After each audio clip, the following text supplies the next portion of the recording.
14 वर्ष तक मैं आपकी नींद लेती रहूंगी ताकि आप 14 वर्ष तक बिना सोए अपना धर्म निभा सके।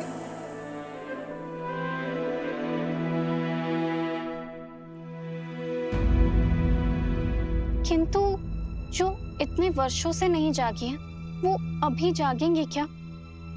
मुझे तो बहुत घबराहट हो रही है। श्रुतकीर्ति,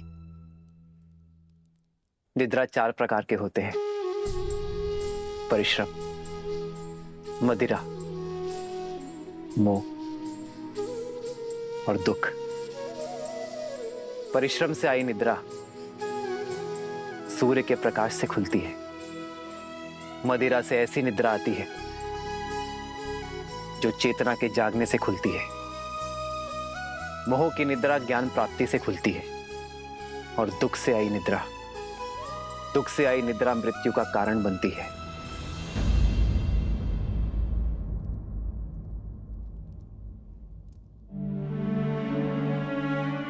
मैं जहां पर भी रहूं आर्य, मेरा मन सदैव आपके पास ही रहेगा। मेरी केवल एक ही इच्छा है आर्य, कि मैं जब भी अपनी आंखें खोलूं केवल आपको देखूं।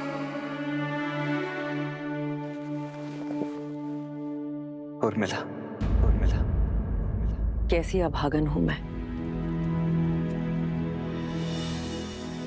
मेरे लक्ष्मण और उर्मिला मेरे कर्मों का भुगतान कर रहे हैं। नहीं मां, उर्मिला की निद्रा कोई श्राप नहीं है। ये तो उसका तप है, प्रेम की शक्ति है। उर्मिला केवल अपनी निद्रा ही नहीं, लक्ष्मण की निद्रा भी ले रही है। ये तो निद्रा देवी का आशीर्वाद है लक्ष्मण और उर्मिला दोनों को।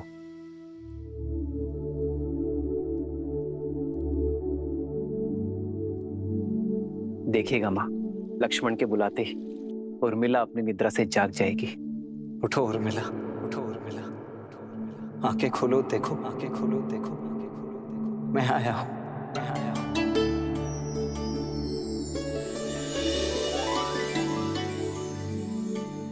आर्य, आप, हे महादेव, आपके वनवास के प्रस्थान का समय हो गया। आपके प्रस्थान हेतु सहायता करने के बजाय अपनी निद्रा पूरी कर रही थी। क्षमा कीजिए आर्य। कैसी क्षमा उर्मिला, अब किसी को कहीं नहीं जाना है। पर पिताश्री का वचन और राम भैया का प्रण पूरा हुआ उर्मिला, भैया का भी और तुम्हारा भी। अब एक प्रण मेरा है, जहां भी रहूंगा सदा तुम्हारे साथ रहूंगा। तुम्हारे प्रेम के सबल ने मुझे बहुत बल दिया है उर्मिला, इसके लिए बहुत बहुत धन्यवाद, कोटि कोटि धन्यवाद। क्या आप सच में 14 वर्ष तक अपलक जिए बिना निद्रा के निकाल लिए? तुमने भी तो यहाँ 14 वर्षों तक बिना भोजन के बिताए हैं उर्मिला। तुम्हारी निद्रा ने मेरी थकान को हर लिया और मेरे भोजन ने तुम्हारे शरीर को पोषण दिया। दाम्पत्य जीवन का ये आदर्श, यही तो भैया ने हमारे माध्यम से संपूर्ण संसार को दिया है कि पति पत्नी दोनों एक दूसरे के पूरक होते हैं, जीवन के भी, प्राणों के भी और समर्पण के भी। और तुम्हारे समर्पण का तो कोई मूल्य ही नहीं है उर्मिला।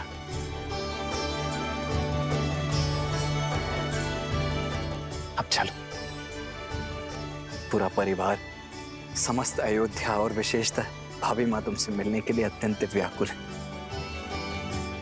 मैं भी आर्य। आओ। दीदी,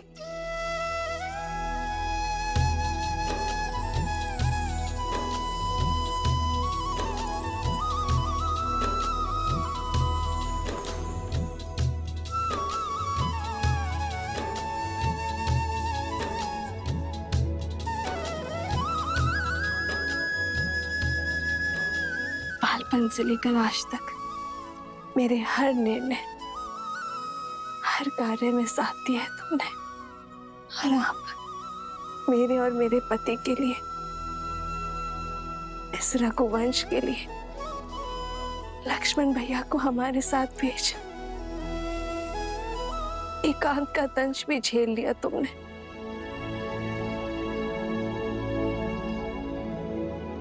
ना जाने ये ऋण कैसे चुका पाऊंगी मैं। और अब तुम मुझसे छोटी नहीं रही उर्मिला, तुम इस संसार के सबसे बड़ी सतियों में से एक हो। मैं वो चंद्रमा हूं जो अपने दीदी के प्रकाश से तेज पाता है। मैं आपसे कभी बड़ी हो ही नहीं सकती दीदी। और रही बात बहनों के बीच, ऋण की बेड़ी नहीं, आलिंगन का बंधन होता है।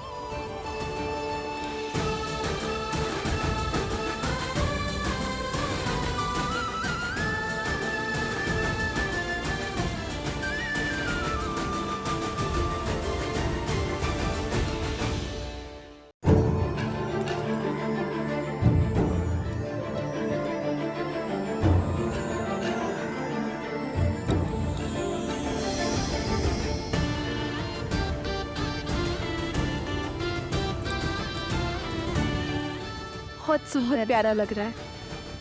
ये कैसा है दीदी? अरे तुम सब यूं ही अब तक बातें कर रही हो। ऋषि मुद्गल के स्वागत की तैयारियां करनी है, वो आते ही होंगे। जी माता, वर्षों बाद बहनों से मिली तो कुछ स्मरण नहीं आया। मैं समझ सकती, जो पीड़ा तुम सबने भोगी है वो मेरे कारण ही तो है। नहीं माता, जितना कष्ट हमने सहा उससे कहीं अधिक आपने सहा, और शारीरिक कष्ट से कहीं अधिक मानसिक कष्ट होता है माता।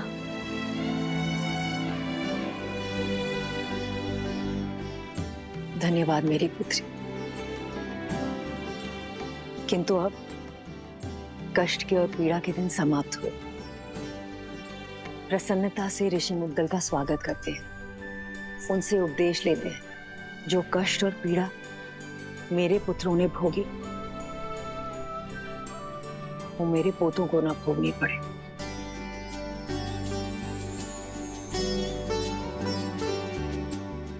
और अब तो केवल इसी समाचार की प्रतीक्षा है कि कब मुझे ये बताया जाए कि मैं मां से दादी बनने वाली।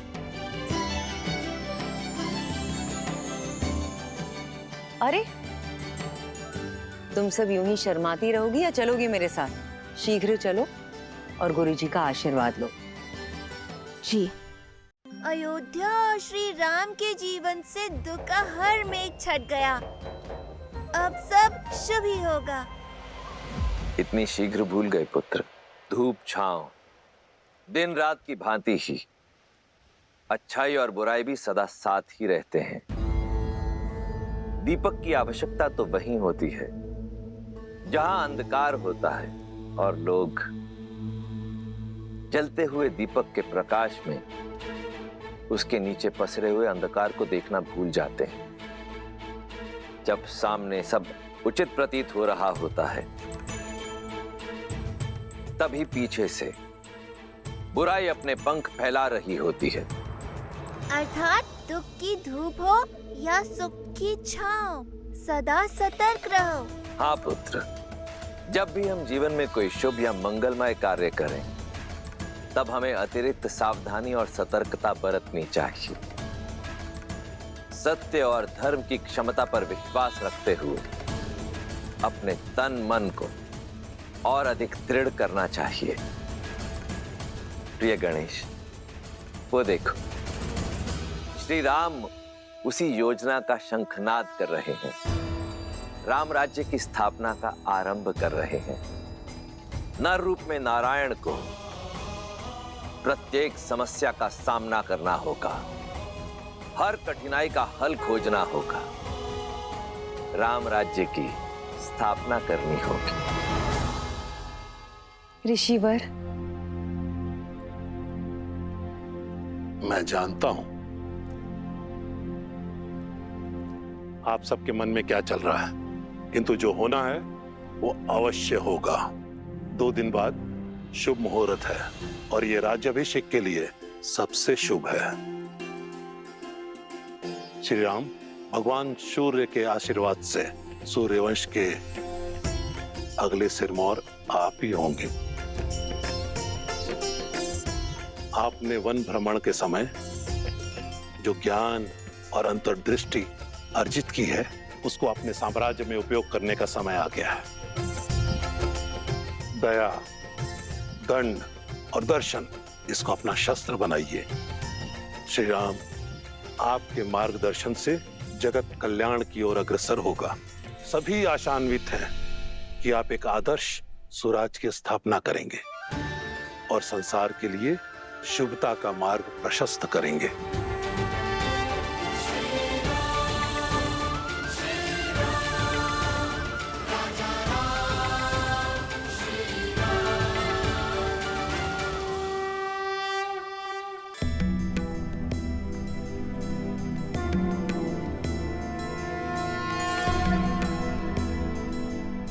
ऋषिवर, एक प्रश्न है जो बार बार मन को कचोटता है।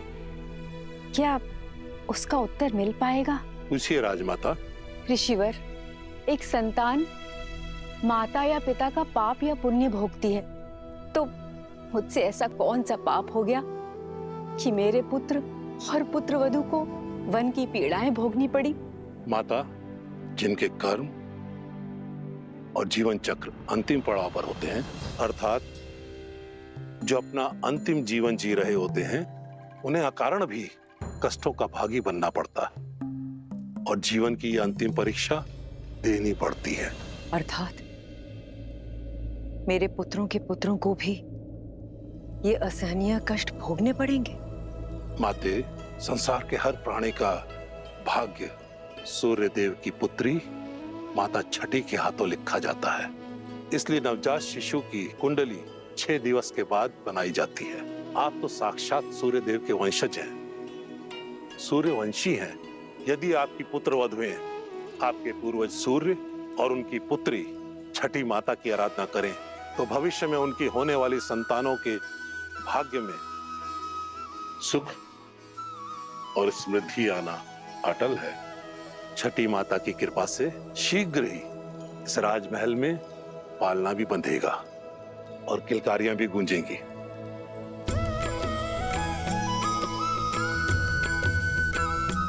महर्षिवर, हम सभी बहनें छठी माता की पूजा अवश्य करेंगे। ऋषिवर, इस मन में मैं संदेह लेके आई थी, उस मन में आस भरने के लिए बहुत बहुत धन्यवाद।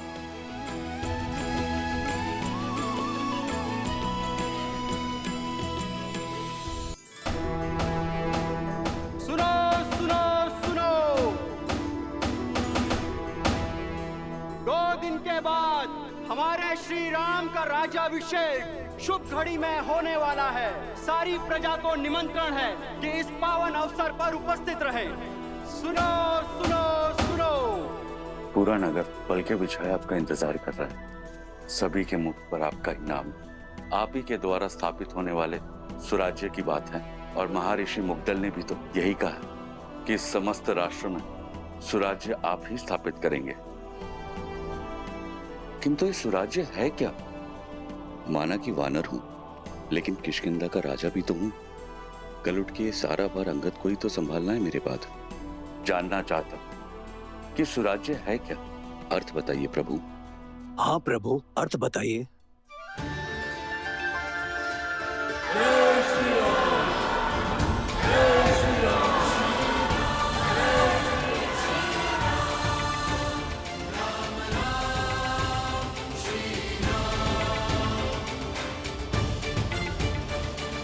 सुराज्य का अर्थ जानना था ना मित्र।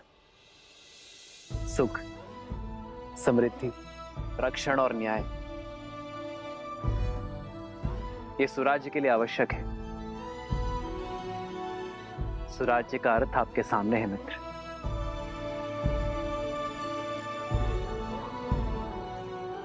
प्रजा के मुख पर जब खुशी हो, क्या वही स्वराज्य कहलाता है?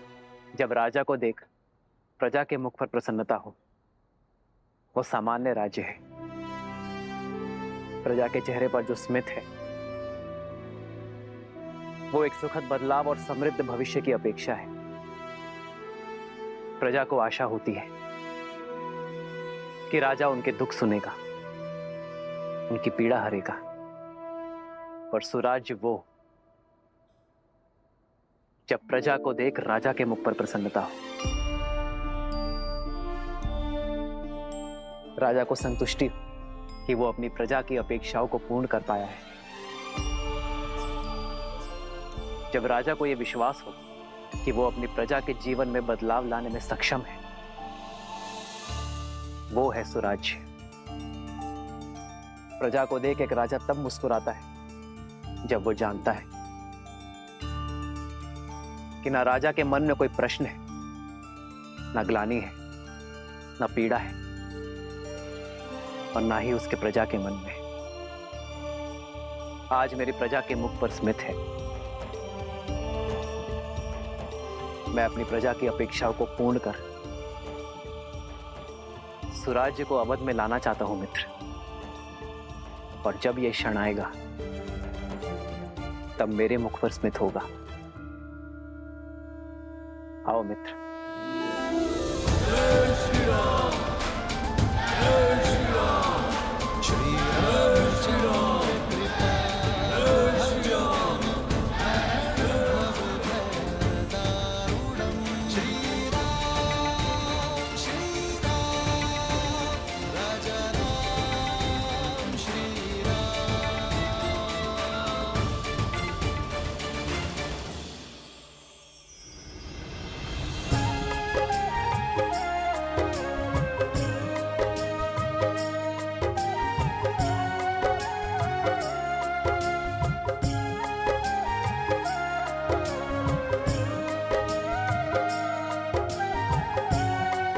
सीता दीदी, हमारे पग को कष्ट ना हो, इसलिए ये सारा प्रयास हनुमान जी हमारे लिए कर रहे हैं।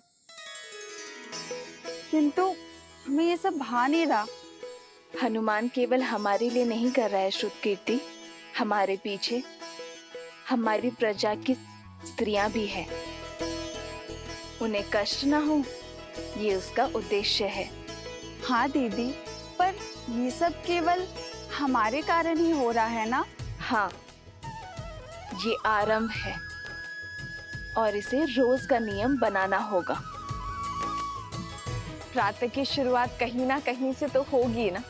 स्वच्छता केवल धूल कंकड़ का निवारण नहीं करती, एक स्वस्थ जीवन की नींव भी रखती है। जब राज्य के लोग स्वस्थ होंगे तो हमारा राज्य भी स्वस्थ होगा।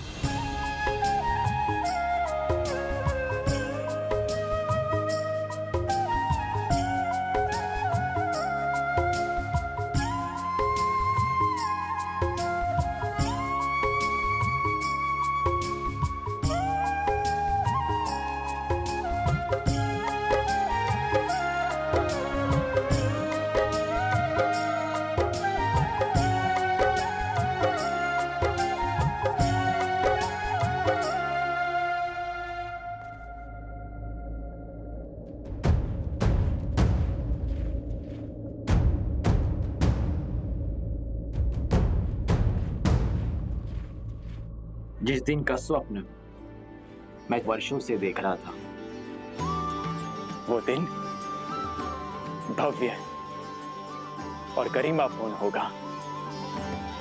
इसमें कोई बाधा नहीं आएगी। मित्र, आपके राज्य अभिषेक की पावन घड़ी, उसमें सेना का नियोजन, क्या आपकी प्रजा के मन में भय का निर्माण नहीं होगा कि होने वाले राजा अपने राज्य अभिषेक से पहले सुरक्षा का प्रबंध कर रहे हैं कि कुछ अघटित ना हो? प्रजा और राज्य का रक्षण एक राजा का प्रथम कर्तव्य होता है मित्र। राज्य की सुरक्षा केवल आक्रमण के बाद ही नहीं, उसके पूर्व से करनी होती है। राज्य की सेना एक अन्यायी शासक के राज्य में प्रजा के मन में भय उत्पन्न करती है, तो वही राज्य की सेना एक न्यायपूर्वक शासक के राज्य में प्रजा को धैर्य, आत्मविश्वास और सुख की निद्रा देती है। सुराज्य के लिए राज्य और प्रजा की रक्षा हेतु सतर्क रहना अति आवश्यक है मित्र। जब प्रजा के मन में रक्षण का भय ना हो तो प्रत्येक व्यक्ति अपने कार्य का निर्वहन अधिक कार्यक्षमता के साथ करेगा। इससे राज्य सुख और समृद्धि के मार्ग पर चलेगा मित्र।